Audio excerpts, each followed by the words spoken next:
But you think about this. A lot of us will invite folks to come to Casas. And some people don't want to come. Thank you, Jerry. And the reason some folks don't want to come to church is because of some experience they had in church. Isn't that true? Something maybe they saw on television evangelist, maybe who acted in a way that made them think if that's the way church is, I don't want to be there.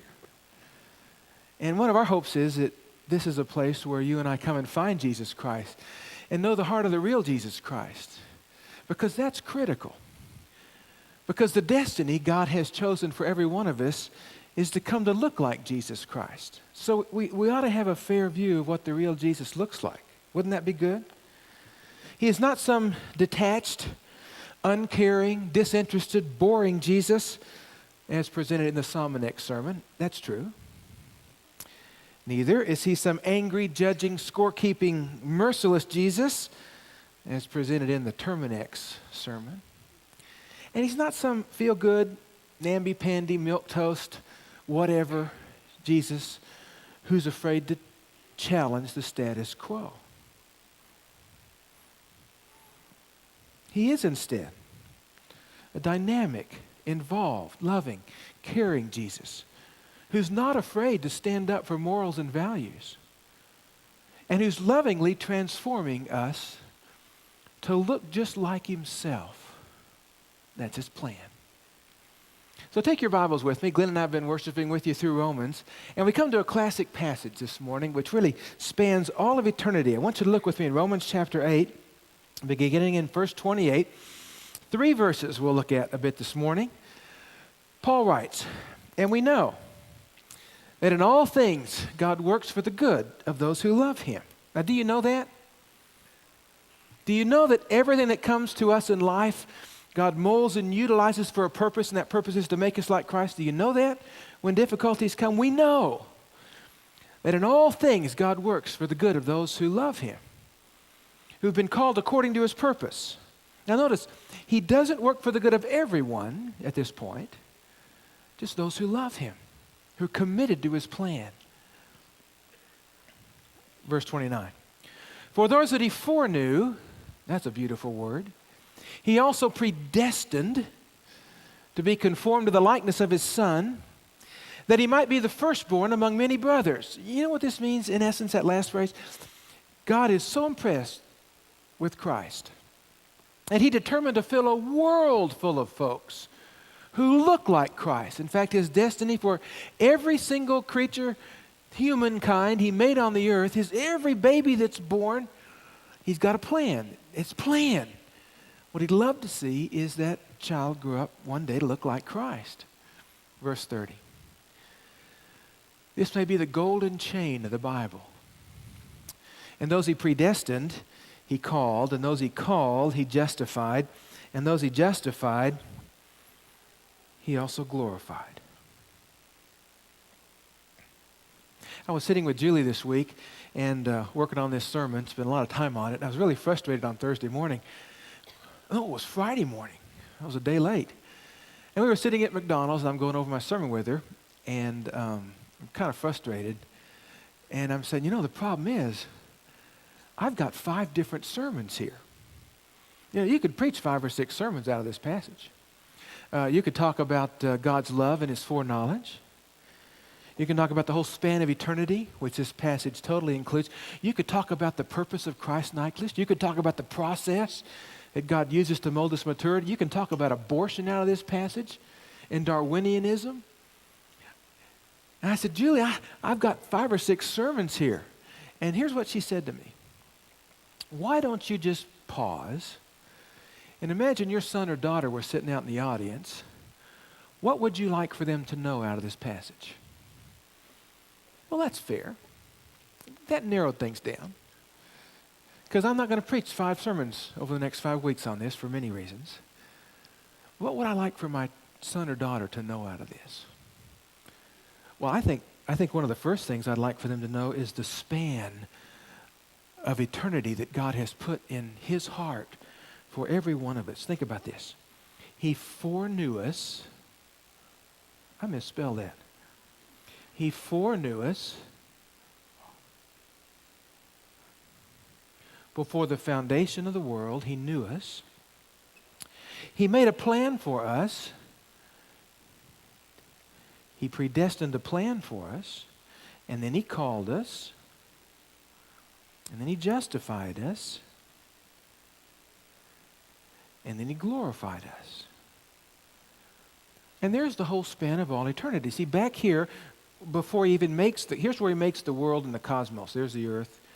Before that, He knew you and He planned for you. And now all through time, here's the crucifixion of Christ. And here we are in 2000 AD. And off somewhere in the future, when our glorification continues, that's what I'd like you to know. I'd like you to know that about yourself. I'd like you to know that about God. So let's talk about this a little bit. What does it mean when God foreknew you? For those whom I foreknew. That's interesting. In Greek, the word know is a word that looks like this. Ginosko. Ginosko. And it's the word that's used to describe a sexual relationship. And what he says is the intimacy with which I knew you before you were even born, before I made anything in the cosmos, was so intimate I knew everything about you. That type of intimacy. And look, I knew it, what? Before. Before what? Before anything in this universe was made. God designed you. And He knew you. And He put a plan for you. In fact, when you put these two words together in Greek, the idea is He chose to place His love upon you. How many of you have ever gone online to try the internet dating service? Now, if you're a husband or a wife and you're married, don't raise your hand. But how many of you have tried it? It's okay. It's an okay thing. It's an all right thing. I mean, you know, where do you meet the right guy or girl? Well, hopefully in church. Well, I don't know, maybe go to a bar. Well, I don't want to meet that kind of, and on it goes. A lot of folks are trying the internet. I can't tell you how many couples I'm marrying these days who met on the internet. And you know how you do that? You share a little bit about yourself, don't you? They share a little bit about themselves. And over the internet, you start getting to know each other before you ever see each other. Then comes that moment when you risk it all, and you meet at the restaurant or go to a date, and the more you know about the person, the easier it is to know it's going to succeed. And God says, I know you before the foundation of the earth. Psalm 139, David writes, before you created my inmost being, you knit me together in my mother's womb. I praise you because I'm fearfully and wonderfully made. How many of you recall back being in the womb? When God was building your brain and He was putting together your lungs and He was knitting together your muscles and He was superintending everything that went on there. I'd want my children to know that. And to feel, what does it do to your heart to know that God was doing that while you were still in the womb? But let's go back a little further. There's a little child in the womb. One of the most creative, fascinating pictures. Life magazine was one of the first to actually photograph an unborn child. Look at that child, they're sucking his thumb. And Jeremiah said, the word of the Lord came to me saying, Jeremiah, even before I formed you in the womb, I knew you. Before you were born, I set you apart. I had a plan for you. I want my children to know that even before Julie and I moved to conceive them, they were already a gleam in the Father's eye. And He worked out a plan for them. Now, I'd have to say to my kids, now kids, understand now that there's another side to this. I'd want to say to my kids, we live in a culture which kills babies like these. I don't want to get too negative, but I want my children to understand that there's a religion in our society whose basic cosmology is accidental chance, whose sacrament is abortion, whose Bible is Roe v. Wade, who basically teach by faith Darwinianism, that man is just the highest animal.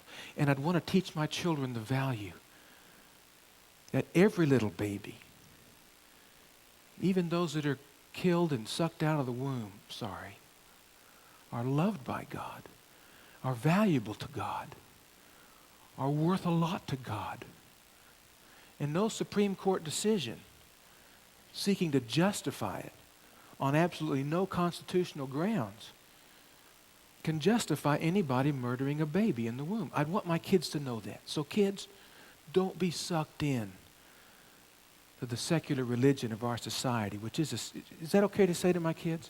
I want them to know that those children are worth and they're valued because God loves those kids.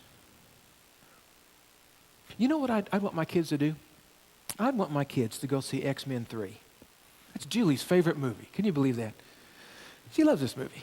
And you recall that moment in X-Men 3 when Patrick Stewart goes into that room where there's a screen, you know, all around him, and he goes out on that little peninsula and sits in that chair, and when he presses the buttons, every human being on the face of the earth lights up where they are at that moment on the face of the earth, and he presses the other button and all the mutants light up, and sitting in that chair, he can focus on any person in the world. And I'd want my kids to see that and remember that no matter what's going on or where they are, there's a God in heaven who not just in this present moment, but through all the foundation of the creation, can put his finger right on any human being he wants to. That's how deep is his foreknowledge. I'd love for them to catch a glimpse of that. And I'd want to say to my kids, now listen, even if you break his heart, don't raise your hands. How many of you have had a child who broke your heart? Don't raise your hand, but had a child break your heart. Did you love them any less? No. You might even love them more. How many of you had a friend that betrayed you? Oh, it hurt. And you know what God says? Look, I can look into the future. I can see you. And you know what? Even if you betray me, even if you break my heart, there is nothing you can ever do that would stop my love for you. Boy, I'd like my kids to know that. That's foreknowledge. Now, those that I foreknew, I made a plan for. So now, thinking back before the creation of the cosmos, before you even existed, knowing that God knew you, he knew exactly what your body was going to be like, how your personality was going to come out. He designed all of that. And then he said, you know what? I'm going to make a plan. Well, those whom God foreknew, he predestined. What do you mean he predestined? He made a very special plan for you. And he made a very special plan for me. And in the midst of all of our differences and character traits and personalities and gifts and talents, the ultimate plan is the same for every one of us.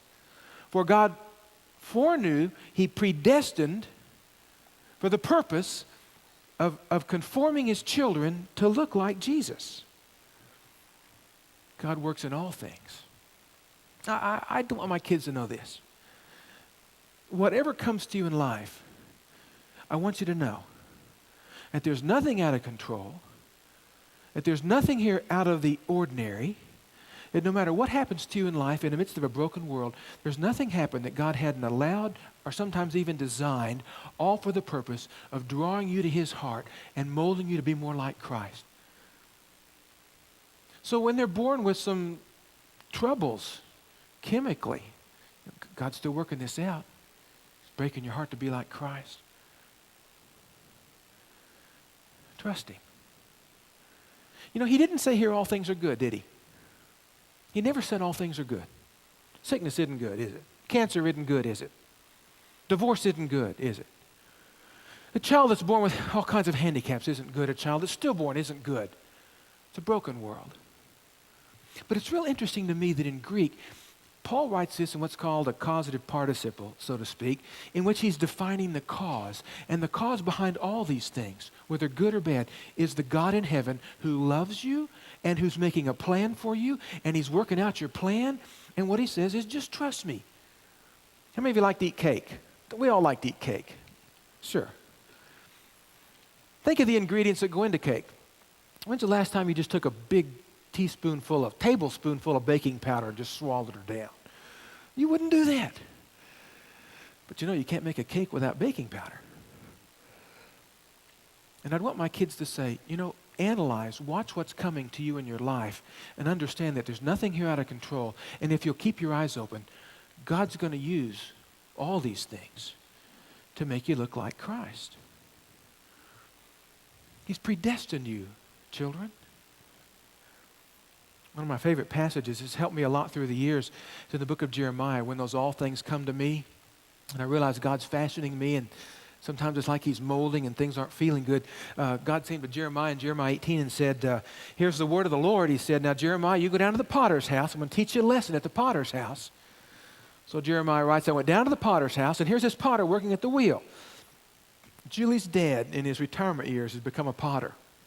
And he's got his little wheel. It's electric. In those days, it had little pedals, and the clay spins around. It's kind of fun to get your hands all wet and get that moist clay, and you put your hands on there. You can pretty much make anything you want to, especially if you're good. I made a mess. I mean, I had clay everywhere. But now watch Ralph. He can move his thumbs. He can make anything. And Jeremiah watched that potter for a while moving that clay. He said, but the pot he was shaping from clay was marred. It didn't come out quite right. And so the potter formed it to a different pot. And now he's got it just like he wants it. And here was the lesson. O house of Israel. Oops, put your name in there. Can I not do with you as the potter does? Roger, you're the clay, I'm the potter. Can I not do with you and fashion you the way I want you because I'm the potter and you're the clay? Put your name in there. Susie. Can I not fashion you, Susie, the way I'd like to? Like clay in the hand of the potter, so you are in my hand, O house of Israel. But leave out O house of Israel. Jim, Brittany, Lori. Because I know you. I made you. I'm working a plan for you. And all these things are going to make sense. Remember last week when we talked about the fact that there are times in our lives when we're so weak, we don't know all the things that God's doing. We don't even know how to pray in the midst of all those things. We just don't know. And yet here he says in verse 28, we know. 3 verses before, we don't know. What's the difference? We don't know how all these things are going to work together. But we do know that it's going to come out okay. My brother plays a lot of practical jokes. Here's one of the best he ever played. He took some pictures of my daughter and made it into a puzzle. I got the puzzle here. Take out some of the puzzle pieces. And he brought it to my daughter with all the pieces. He said to Bree, put her together. That's kind of how our lives is. We don't know what it's going to look like. God's got the picture top. He knows. And we start putting all these pieces together. So she's sitting there putting all these pieces together, trying to figure out how they all go, where they went. We'll start with another piece. Yeah, that one goes there. And this one goes here. It goes here. No wonder. That one goes there. And then she puts this piece in. Can you see it? I'll make it a little closer. See it?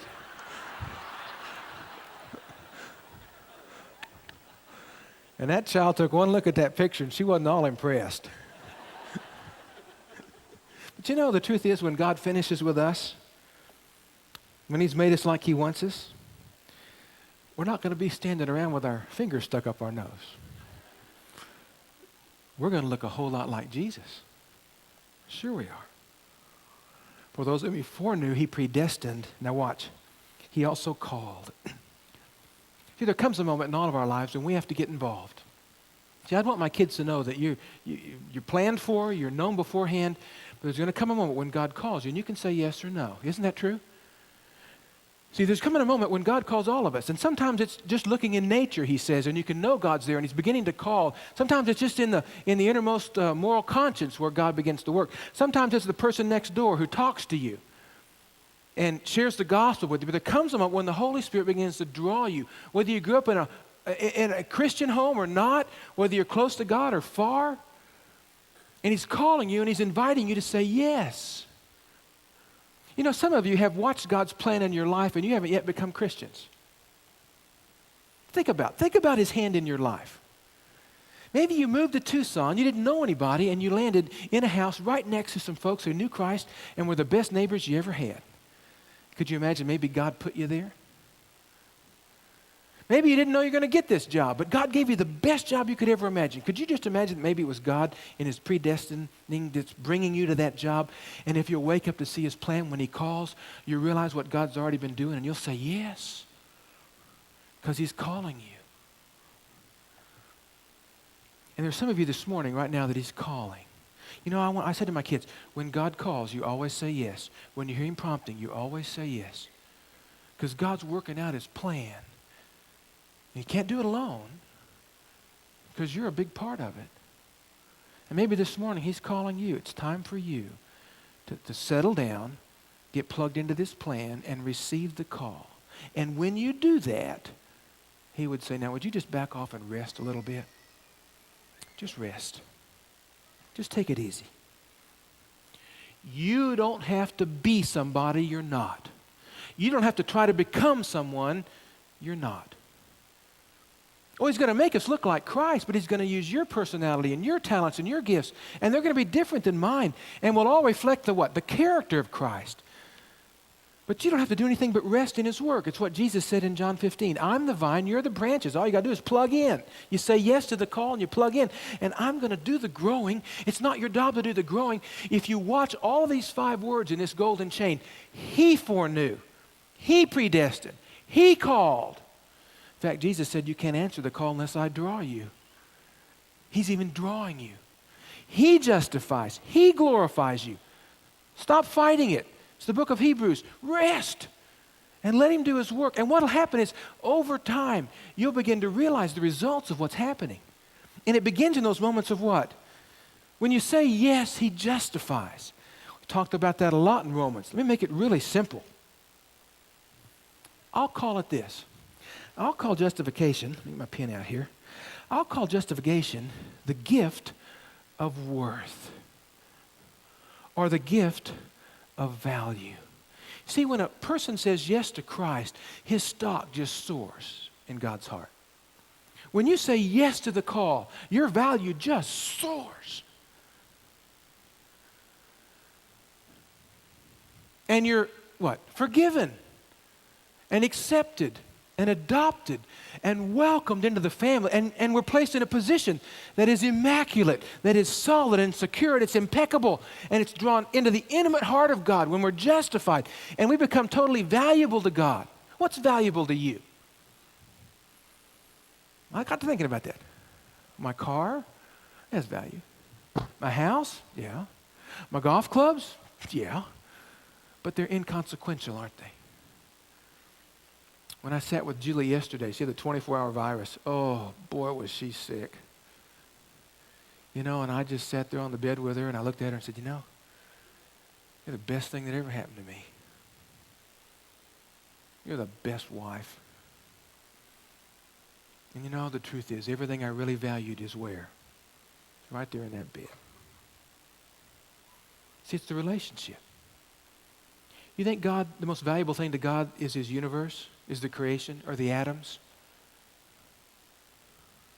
No. It's the relationship that He has with you. It's you become, when you and I receive Him, you and I become the most valuable thing. He bestows this tremendous sense of worth. And we don't do that. We rest in it. And then we trust. So you want to rest, then you trust. You trust that all things are working towards a great conclusion. And what is that conclusion? It's that time when we're glorified. And it either happens when we die or at the second coming, we see Christ, we become like Christ, and now we move into the whole eternity of being glorified with Christ. It spans all of eternity. It doesn't happen, though, immediately. That's what Paul says in Philippians 1. I always pray with joy, being confident of this, that He who began a good work in you will carry it on till to completion at the day of Christ. Once you and I receive the call and we're justified, He's going to pull this off. He will move us to glorification. We will not fail in this because He's the one who pulls it off for us. He glorifies. Paul writes in Galatians 4, My little children, of whom I travail in birth again until Christ be formed in you. Anxious for this to happen. Longing for it to happen.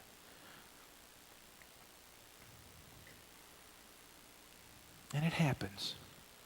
Because when the life of Christ flows, it just happens. And over time, it's not something, I want to do this, and I want to do that, I want to be like this. No. I'm convinced. Just let her flow.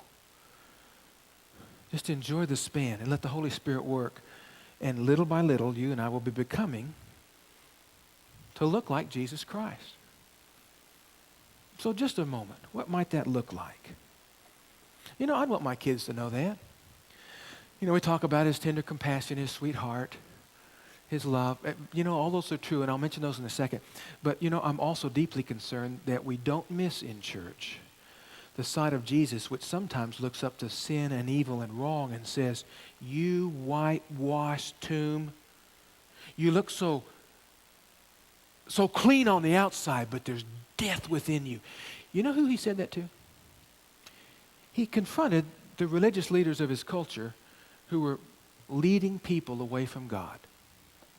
And I'd want to say to my kids, it's okay.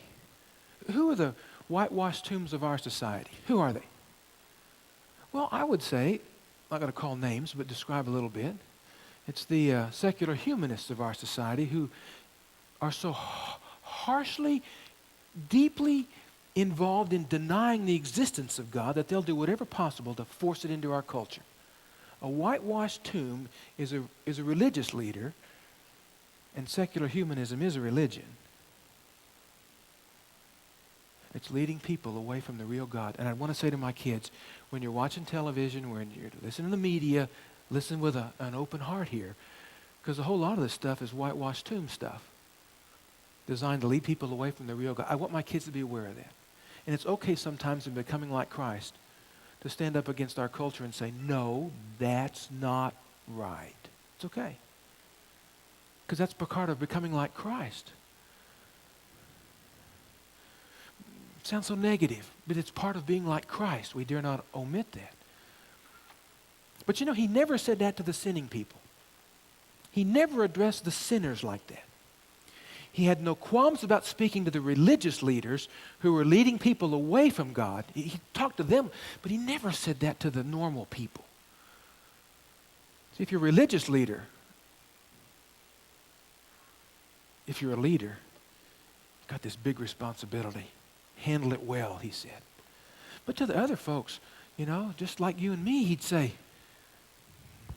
you know, you got problems in your life. Let's heal these things. You know, only one time in all the Bible did he ever describe his personality. What was his personality like? Well, people talked about him being filled with compassion. Sometimes he was, but the only time he ever described his personality was in Matthew 11 when he gives the invitation. See, here's Christ-likeness. This is what we can be saying to our world. Come unto me, all you who are weary and burdened, and I'll give you rest. And I want to say to my children, this is valuable, to have a heart like Christ. Take my yoke upon me and learn from me.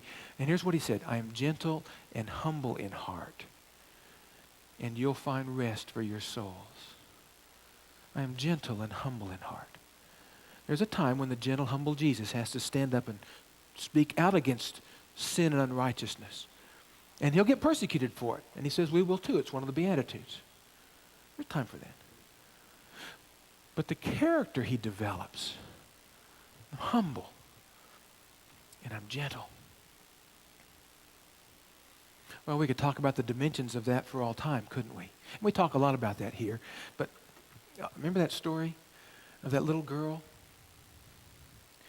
who was starting school, as many of our children are this week, and she's always been kind of ostracized because she wasn't the prettiest, wasn't the friendliest, didn't have the best personality, wasn't the smartest, and the kids made fun of her and kind of mocked her for the way she looked. And on the first day of class, once again, she was being kind of ostracized, and near the end of the period, the kids were passing notes back and forth, but nobody passed one to her because they couldn't care much about her. And one of the girls noticed that this little girl pulled out a pencil and paper and wrote a note. And she folded it. And they waited to see who she'd pass it to, but she didn't. She just put it in her pocket.